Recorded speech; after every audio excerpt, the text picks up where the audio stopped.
On se retrouve donc pour cette revue de presse de l'économie.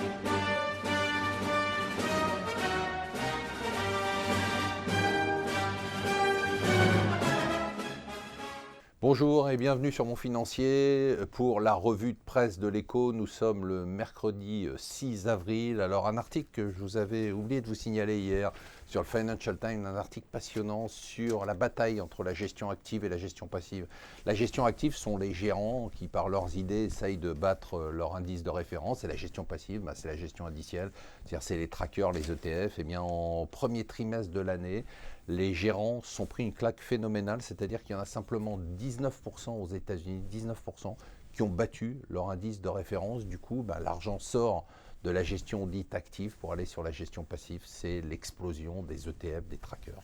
Voilà, l'histoire des petits papiers de Panama qui continue. Alors, ce qui est assez amusant quand même, c'est qu'on a l'impression que les gens se réveillent, quoi. Ah, oulala, les banques utilisent les paradis fiscaux.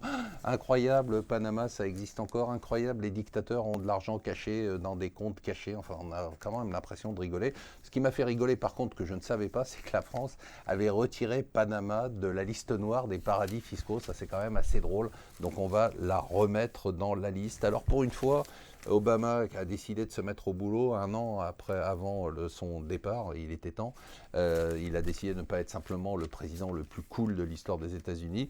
Il s'est donc battu contre les tax inversion. Vous savez, c'est ce phénomène qui permet à une entreprise américaine d'acheter une entreprise étrangère pour se relocaliser et délocaliser fiscalement le groupe.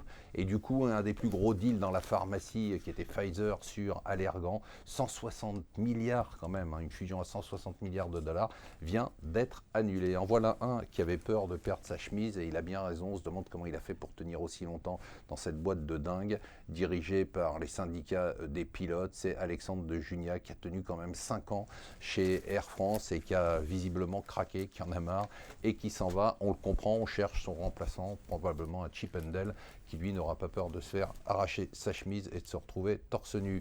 Un autre patron au devant de la scène, c'est Carlos Tavares. Alors pour une fois, on ne parle pas de son salaire, on parle de son plan pour l'avenir de PSA. Et il dit PSA ne va plus être un constructeur automobile, ça va être un fournisseur de services de mobilité, c'est-à-dire qu'il va faire de l'autopartage, il va faire de l'e-commerce, il va faire tous les services qui tournent autour de la voiture. C'est quand même une révolution. L'autre révolution, c'est les taux de l'immobilier.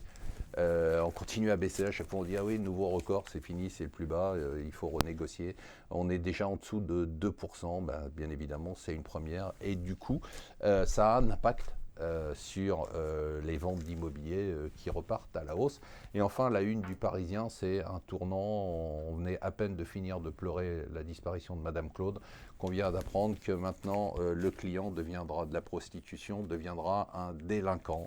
Voilà, tout se perd. Restez avec nous sur Mon Financier.